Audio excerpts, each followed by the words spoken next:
Art of living ಕಾರ್ಯಕ್ರಮದ ಹಿನ್ನೆಲೆ ಪ್ರಧಾನಿ ಮೋದಿ ಅವರು ನಮ್ಮ ರಾಜ್ಯಕ್ಕೆ ಆಗಮಿಸಿದರು. ಆ ಸಂದರ್ಭದಲ್ಲಿ ಜಿಲೆಟಿನ್ ಪತ್ತೆ ಆಗಿತ್ತು. ಇದೀಗ ಇದೇ ಪ್ರಕರಣಕ್ಕೆ ಸಂಬಂಧಪಟ್ಟಂತೆ ಲೋಹಿತ್ ಅನ್ನುವಂತ ಆರೋಪಿಯನ್ನ ತೀವ್ರ ವಿಚಾರಣೆ ನಡೆಸ್ತಾ ಇದ್ದಾರೆ ಈಗ ತನಿಖಾ ತಂಡದವರು. ನಿನ್ನೆ ಸಂಜೆಯೂ ಕೂಡ ಪೊಲೀಸ್ ಕಮಿಷನರ್ ಅವರಿಂದಲೇ ವಿಚಾರಣೆ ಮಾಡಲಾಗಿದೆ ಅನ್ನುವಂಥದ್ದು ಗೊತ್ತಾಗ್ತಾ ಇದೆ. ಪೊಲೀಸ್ ಆಯುಕ್ತರಾಗಿರುವಂತಹ ಸೀಮಂತ್ ಕುಮಾರ್ ಸಿಂಗ್ ಇವರೇ ಖುದ್ದು ವಿಚಾರಣೆ ನಡೆಸ್ತಾ ಇದ್ದಾರೆ. ಆಡುಗೋಡಿ ಟೆಕ್ನಿಕಲ್ ಸೆಲ್ನಲ್ಲಿ 2 ಗಂಟೆಗಳ ಕಾಲ ವಿಚಾರಣೆ ಮಾಡಲಾಗಿದೆ. ಲೋಹಿತ್ ಅನ್ನುವಂತ ವ್ಯಕ್ತಿಗೆ ಮಾನಸಿಕ ಅಸ್ವಸ್ಥ ಅಂತ ಇಷ್ಟೊಂದು ಈಸಿಯಾಗಿ ತಗೋಬಿಡಿ ಅಂತ ಈಗ ಡಿಜಿ ಹಾಗೂ ಐಜಿಪಿ ಸಲೀಂ ಹೇಳಿದ್ದಾರೆ. ಹೀಗಾಗಿ ಖುದ್ದು ಟೆಕ್ನಿಕಲ್ ಸೆಲ್ಗೆ ಹೋಗಿ ವಿಚಾರಣೆಯನ್ನ ಮಾಡಿದ್ದಾರೆ ಕಮಿಷನರ್. ಸದ್ಯ ಕೋರಮಂಗಲ ಪೊಲೀಸರ ಕಸ್ಟಡಿಯಲ್ಲೇ ಇದ್ದಾನೆ ಲೋಹಿತ್ ಆರೋಪಿ. 2 ದಿನಗಳ ಹಿಂದೆ ಅಂತಂದ್ರೆ ಕಳೆದ 2 ದಿನಗಳಿಂದ ಎನ್ಐಎ ಅಧಿಕಾರಿಗಳು ತೀವ್ರವಾಗಿ ಡ್ರಿಲ್ ಮಾಡ್ತಾ ಇದ್ದಾರೆ. ಇದನ್ನ ಲೋಹಿತ್ನ ತೀವ್ರ ವಿಚಾರಣೆಯನ್ನ ಮಾಡ್ತಾ ಇದೆ ಈಗ ಎನ್ಐಎ ತಂಡ. ನಿನ್ನೆಯೂ ಕೂಡ 3 ಗಂಟೆಗಳ ಕಾಲ ವಿಚಾರಣೆ ಮಾಡಿದೆ ಎನ್ಐಎ ಟೀಮ್. ಅದಾದ ನಂತರ ಖುದ್ದು ಕಮಿಷನರೇ ಇಲ್ಲಿ ವಿಚಾರಣೆ ನಡೆಸಿದ್ದಾರೆ. ಕನಕಪುರ ರಸ್ತೆಯ ಸುಮಾರು 200 ಸಿಸಿ ಕ್ಯಾಮೆರಾಗಳನ್ನ ಪರಿಶೀಲನೆ ಮಾಡಿದ್ದಾರೆ. ಎಷ್ಟೇ ಸಿಸಿ ಕ್ಯಾಮೆರಾಗಳನ್ನ ಪರಿಶೀಲನೆ ಮಾಡಿದ್ರೂ ಕೂಡ ಜಿಲೆಟಿನ್ ಇಟ್ಟಿರುವಂತಹ ಸುಳಿವು ಮಾತ್ರ ಸಿಗ್ತಾ ಇಲ್ವಂತೆ. ಸಿಸಿಟಿವಿ ಪರಿಶೀಲನೆಯ ಸಂದರ್ಭದಲ್ಲಿ ಅನುಮಾನ ಬಂದವರ ಮೇಲೆ ವಿಚಾರಣೆಗೆ ಕರೀತಾ ಇದ್ದಾರೆ. ಇದುವರೆಗೆ ಟೋಟಲ್ 150ಕ್ಕೂ ಹೆಚ್ಚು ಜನರ ವಿಚಾರಣೆ ಕೂಡ ಮಾಡಿದ್ದಾರೆ ಕಗಲಿಪುರ ಪೊಲೀಸರು. ಆರ್ಟ್ ಆಫ್ ಲಿವಿಂಗ್ ಆಶ್ರಮದ ಅಕ್ಕಪಕ್ಕ ಜಮೀನು ಮಾಲೀಕರಿದ್ದಾರಲ್ಲ ಅವರ ವಿಚಾರಣೆ ಕೂಡ ಮಾಡ್ತಾ ಇದ್ದಾರೆ.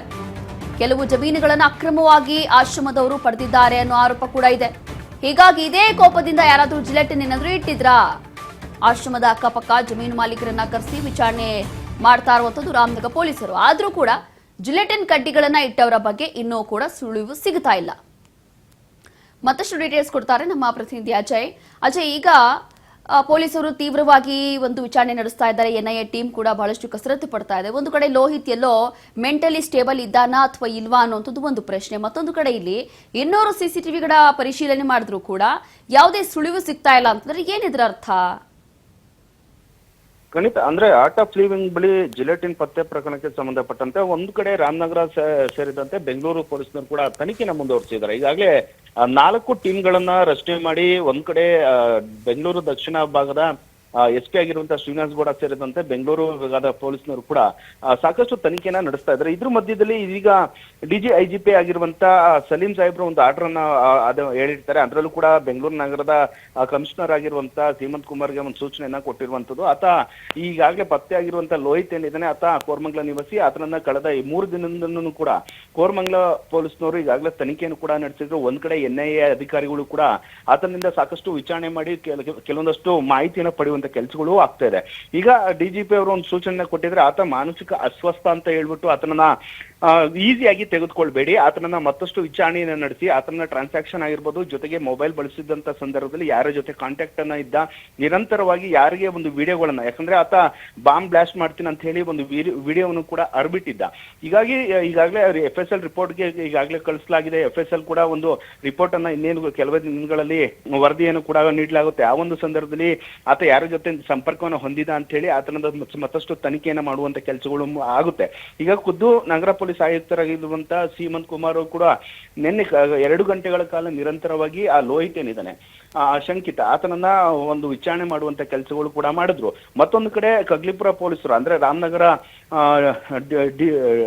ಡಿಸ್ಟಿಕ್ ಏನಿದೆ ಅದರಲ್ಲಿ ಕಗ್ಲಿಪುರ ಪೊಲೀಸರು ಕೂಡ ಸಾಕಷ್ಟು ವಿಚಾರಣೆಯನ್ನ ಮಾಡಿದ್ರೆ. ಅದರಲ್ಲೂ ಈ ಘಟನೆ ನಡೆದಂತ ಈ ಆರ್ಟ್ ಆಫ್ ಲಿವಿಂಗ್ ಇಂದ 300 ಮೀಟರ್ ಅಷ್ಟು ದೂರದಲ್ಲಿ ಈ ಒಂದು ಜಿಲೆಟಿನ್ ಕಡ್ಡಿ ಪತ್ತೆ ಆಯ್ತಲ್ಲ, ಆ ಒಂದು ಸ್ಥಳದಿಂದ ಆಲ್ಮೋಸ್ಟ್ ಒಂದು 200 ಸಿಸಿಟಿವಿಗಳು ಅಂದ್ರೆ ತಾದ್ಗುಣಿ ಎಸ್ಟೇಟ್ ಇಂದ ಆಲ್ಮೋಸ್ಟ್ ಆರ್ಟ್ ಆಫ್ ಲಿವಿಂಗ್ ಬಿಟ್ಟು ಸೋಮನಹಳ್ಳಿವರೆಗೂ ಕೂಡ ಸಾಕಷ್ಟು ಸಿಸಿಟಿವಿಗಳು ಕೂಡ ಇದೆ. ಹೀಗಾಗಿ ಅಲ್ಲಿ ಒಂದು 200ಕ್ಕೂ ಹೆಚ್ಚು ಸಿಸಿಟಿವಿಗಳನ್ನ ದೃಶ್ಯಾವಳಿಗಳನ್ನ ಈಗಾಗಲೇ DVR ಮೂಲಕವಾಗಿ ತೆಗೆದುಕೊಂಡು ಅಲ್ಲಿ ಚೆಕ್ ಮಾಡಿದಂತ ಸಂದರ್ಭದಲ್ಲಿ ಪೊಲೀಸರಿಗೆ ಯಾವುದೇ ರೀತಿಯಾದಂತ ಮಾಹಿತಿ ಇಲ್ಲ. ಆದ್ರೆ ಕೆಲವೊಂದಷ್ಟು ಜನಗಳ ಮೇಲೆ ಅಂದ್ರೆ ಅನುಮಾನಾಸ್ಪದವಾಗಿ ಓಡಾಡಿದಂತಹ ವಾಹನಗಳಾಗಿರ್ಬೋದು, ಜೊತೆಗೆ ವ್ಯಕ್ತಿಗಳಾಗಿರ್ಬೋದು, ಅವರೆಲ್ಲರನ್ನು ಕೂಡ ಆಲ್ಮೋಸ್ಟ್ ಒಂದು 150ಕ್ಕೂ ಹೆಚ್ಚು ಜನರನ್ನ ಈಗಾಗಲೇ ಅವರನ್ನ ಕರೆತಂದು ವಿಚಾರಣೆ ಮಾಡುವಂತ ಕೆಲಸಗಳು ಆಗಿದೆ. ಅದ್ರ ಜೊತೆಗೆ ಈ ಹಿಂದೆ ಆಶ್ರಮ ಜೊತೆಗೆ ಒಂದು ಅಕ್ಕಪಕ್ಕದ ಜಮೀನಿನ ಮಾಲೀಕರ ಜೊತೆ ಸಾಕಷ್ಟು ಗಲಾಟೆಯಾಗಿದ್ದು, ಅತಿಕ್ರಮವಾಗಿ ಒಂದು ರೈತರ ಒಂದು ಜಮೀನನ್ನ ಕಬಳಿಸ್ಕೊಂಡಿದ್ದಾರೆ ಅಂತ ಹೇಳಿ ಸಾಕಷ್ಟು ಆರೋಪಗಳು ಕೂಡ ಕೇಳಿ ಬಂದಿತ್ತು. ಹೀಗಾಗಿ ಆ ಒಂದು ಜಮೀನಿನ ಮಾಲೀಕರನ್ನು ಕೂಡ ಕರೆತಂದು ಅವರನ್ನು ವಿಚಾರಣೆಯನ್ನ ಮಾಡಿದ್ರೆ ಅವರ ಒಂದು ಹೇಳಿಕೆಯನ್ನು ಕೂಡ ದಾಖಲಿಸಿಕೊಂಡಿದ್ದಾರೆ.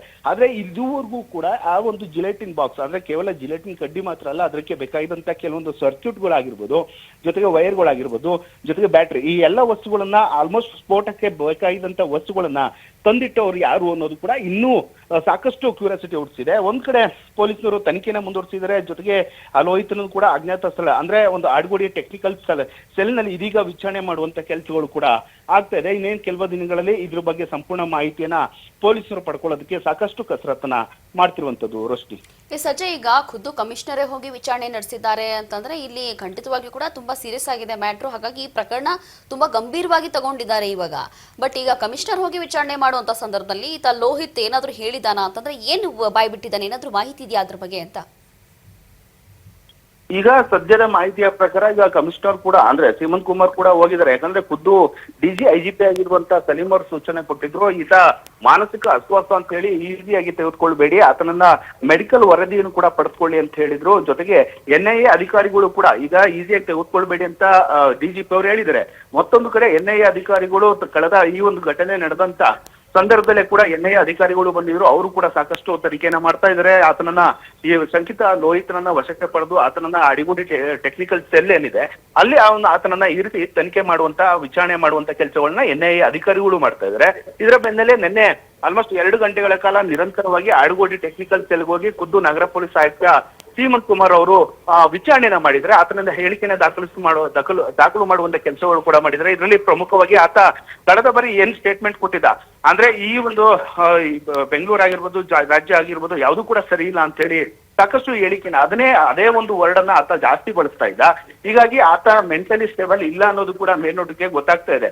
ಒಂದ್ ಕಡೆ ವೈದ್ಯರಿಗೂ ಕೂಡ ಸೂಚನೆಯನ್ನ ಕೊಡ್ಲಾಗಿದೆ, ಈತನ ಮೆಡಿಕಲ್ ವರದಿಯನ್ನ ಕೊಡ್ಬೇಕು, ಈತ ನಿಜಕ್ಕೂ ಕೂಡ ಮಾನಸಿಕ ಅಸ್ವಸ್ಥನ ಅಥವಾ ನಾಟಕ ಆಡ್ತಾ ಇದ್ದಾನ ಅನ್ನೋದು ಕೆಲವೊಂದಷ್ಟು ಮಾಹಿತಿನ ಕೊಡ್ಬೇಕು ಅಂತೇಳಿ ವೈದ್ಯರಿಗೆ ಸೂಚನೆಯನ್ನ ಕೂಡ ಕೊಡ್ಲಾಗಿದೆ. ಹೀಗಾಗಿ ವೈದ್ಯರು ಕೂಡ ಒಂದು ವರದಿಯನ್ನ ಕೊಡ್ಬೇಕಾಗುತ್ತೆ. ಆ ವರದಿ ಆಧರಿಸಿದ ನಂತರವಾಗಿ ಪೊಲೀಸರು ಮತ್ತಷ್ಟು ತನಿಖೆಯನ್ನ ನಡೆಸಬೇಕಾಗುತ್ತೆ. ರೋಶ್ನಿ, ಥ್ಯಾಂಕ್ ಯು ಅಜಯ್, ನಿಮ್ಮೆಲ್ಲ ಡೀಟೇಲ್ಸ್ಗಾಗಿ. ಹೀಗೆ ಸದ್ಯಕ್ಕೆ ಎಲ್ಲರಿಗೂ ಕೂಡ ಒಂದು ಪ್ರಶ್ನೆ ಇರುವಂತದ್ದು, ಈತ ನಿಜವಾಗ್ಲೂ ಕೂಡ ಮಾನಸಿಕ ಅಸ್ವಸ್ಥನ, ನಿಜವಾಗ್ಲೂ ಕೂಡ ಲೋಹಿತ್ ಮೆಂಟಲಿ ಸ್ಟೇಬಲ್ ಆಗಿದ್ದಾನ ಅಥವಾ ಇಲ್ವಾ ಅನ್ನೋದು. ಹಾಗಾಗಿ ಈಗ ಖುದ್ದು IGP ಒಂದು ಸೂಚನೆ ಕೊಟ್ಟಿದ್ದಾರೆ. ವಿಶೇಷವಾಗಿ ಈತನನ್ನ ಒಂದು ಮೆಡಿಕಲ್ ರಿಪೋರ್ಟ್ ಅನ್ನ ತಗೊಳ್ಳಿ, ಮೆಡಿಕಲ್ ರಿಪೋರ್ಟ್ ಇಂದ ಗೊತ್ತಾಗುತ್ತೆ ನಿಜವಾಗ್ಲೂ ಕೂಡ ಇವನು ಮಾನಸಿಕ ಅಸ್ವಸ್ಥ ಆಗಿದ್ದಾನ ಅಥವಾ ಸುಮ್ಮನೆ ಡ್ರಾಮಾ ಮಾಡ್ತಾ ಇದ್ದಾನ. ಕಾರಣ ಏನು ಅಂತಂದ್ರೆ ಈ ಹಿಂದೆ ಏನು ಹೇಳಿಕೆ ಕೊಟ್ಟಿದ್ನಲ್ಲ, ಆಸ್ ಇಟ್ ಇಸ್ ಸೇಮ್ ಅದೇ ಒಂದು ಸ್ಟೇಟ್ಮೆಂಟ್ ಅನ್ನ ಮತ್ತೊಮ್ಮೆ ಕೊಡ್ತಾ ಇದ್ದಾನಂತೆ. ಹಾಗಾಗಿ ಖುದ್ದು ಕಮಿಷನರ್ ಹೋಗಿ ವಿಚಾರಣೆ ನಡೆಸಿದ್ದಾರೆ. ಅದಾದ ನಂತರ ಈಗ ಮೆಡಿಕಲ್ ಟೆಸ್ಟ್ ಆಗಬೇಕು. ಮೆಡಿಕಲ್ ಟೆಸ್ಟ್ ಆದ ನಂತರ ಅದೇನು ರಿಪೋರ್ಟ್ಸ್ ಬರುತ್ತಲ್ಲ, ರಿಪೋರ್ಟ್ಸ್ ಅಲ್ಲಿ ನಿಜವಾಗ್ಲೂ ಕೂಡ ಅಸಲಿ ಮುಖ ಏನು ಅಂತ ಹೇಳಿ ಗೊತ್ತಾಗ್ಬಿಡುತ್ತೆ. ನಿಜ ಇವನು ಮೆಂಟಲಿ ಸ್ಟೇಬಲ್ ಇದಾನ ಅಥವಾ ಇಲ್ವಾ, ಎಲ್ಲವೂ ಕೂಡ ಡ್ರಾಮಾ ಮಾಡ್ತಾ ಇದ್ದಾನ ಅಥವಾ ಬೇರೆ ಏನಾದ್ರೂ ಇದೆಯಾ, ಅಥವಾ ನಿಜವಾಗ್ಲೂ ಈತ ಮಾನಸಿಕ ಅಸ್ವಸ್ಥನೇ ಆಗಿರ್ಬೋದು ಅಥವಾ ಇದೆಲ್ಲವೂ ಕೂಡ ಸುಳ್ಳೆ ಆಗಿರ್ಬೋದು, ಎರಡರಲ್ಲಿ ಒಂದಾಗಿರ್ಬೋದು. ಇಫ್ ಇನ್ ಕೇಸ್ ಏನಾದ್ರೂ ಈತ ಮಾನಸಿಕ ಅಸ್ವಸ್ಥ ಅಲ್ಲ, ಎಲ್ಲವೂ ಕೂಡ ಇವನಿಗೆ ಗೊತ್ತಿದೆ, ಸುಮ್ಮನೆ ಡ್ರಾಮಾ ಮಾಡ್ತಾ ಇದ್ದಾರೆ ಅಂತಂದ್ರೆ ಇವನ ಕತೆ ಮುಗೀತು. ಈಗಾಗಲೇ NIA ಅವರು ಎಂಟ್ರಿ ಕೊಟ್ಟಿದ್ದಾರೆ, ಖುದ್ದು ಕಮಿಷನರ್ ಹೋಗಿ IGP ಹೋಗಿ ಅಲ್ಲಿ ವಿಚಾರಣೆ ಮಾಡ್ತಾ ಇದ್ದಾರೆ ಅಂತಂದ್ರೆ ಮುಂದಿನ ದಿನಗಳಲ್ಲಿ ಈತನಂತೂ ಬಚಾವಾಗಲಿಕ್ಕೆ ಸಾಧ್ಯ ಇಲ್ಲ. ಬಟ್ ಈತ ಏನಾದ್ರೂ ಮಾನಸಿಕ ಅಸ್ವಸ್ಥ ಅಂತ ಹೇಳಿ ಏನಾದ್ರೂ ಪ್ರೂಫ್ ಆಗೋಯ್ತು ಅಂತಂದ್ರೆ, ಈತ ರಿಪೋರ್ಟ್ಸ್ ಅಲ್ಲಿ ಆ ರೀತಿ ಏನಾದ್ರೂ ಮೆಂಟಲಿ ಸ್ಟೇಬಲ್ ಇಲ್ಲ ಅಥವಾ ಬೇರೆ ಏನೋ ರೋಗ ಇದೆ, ಬೇರೆ ಏನೋ ಸಮಸ್ಯೆ ಇದೆ ಅಂತ ಹೇಳಿ ಏನಾದ್ರೂ ರಿಪೋರ್ಟ್ಸ್ ಅಲ್ಲಿ ಬಂತು ಅಂತಂದ್ರೆ ಮತ್ತೆ ಈ ಒಂದು ಪ್ರಕರಣ ಮತ್ತಷ್ಟು ಚಾಲೆಂಜಿಂಗ್ ಆಗ್ಬಿಡುತ್ತೆ ಪೊಲೀಸರಿಗೆ. ಕಾರಣ ಏನು ಅಂತಂದ್ರೆ ಈತ ಮಾನಸಿಕ ಅಸ್ವಸ್ಥ ಅಂತ ಹೇಳಿ ಏನಾದ್ರೂ ಸಾಬೀತಾಯ್ತು ಅಂತಂದ್ರೆ ಮತ್ತೆ ಇವನತ್ರ ಏನು ಎಕ್ಸೆಪ್ಟೇಷನ್ ಇಟ್ಕೊಳಕ್ ಆಗೋದಿಲ್ಲ, ಏನು ಕೂಡ ನಿರೀಕ್ಷೆ ಇಟ್ಕೊಳಕ್ ಆಗೋದಿಲ್ಲ ಪೊಲೀಸರಿಗೂ ಕೂಡ. ಮತ್ತೆ ಅದನ್ನ ಇಟ್ಟಿದ್ ಯಾರು, ಏನಕ್ಕೆ ಮಾಡಿದ್ರು ಅನ್ನೋಂಥದ್ದು ಇನ್ನೂ ದೊಡ್ಡ ಮಟ್ಟದ ಚಾಲೆಂಜ್ ಆಗೋದ್ರಲ್ಲಿ ಯಾವುದೇ ಅನುಮಾನ ಇಲ್ಲ. ಹಾಗಾಗಿ ಸದ್ಯಕ್ಕೆ ಹೇಮಂತ್ ಕುಮಾರ್ ಸಿಂಗ್ ಇರ್ಬೋದು ಅಥವಾ IGP ಸಲೀಂ ಅವರೇ ಇರ್ಬೋದು, ಎಲ್ಲರೂ ಕೂಡ ಈಗ ವಿಚಾರಣೆ ನಡೆಸ್ತಾ ಇದ್ದಾರೆ. ಈ ಒಂದು ಪ್ರಕರಣವನ್ನ ಬಹಳ ಗಂಭೀರವಾಗಿ ತಗೊಂಡಿದ್ದಾರೆ.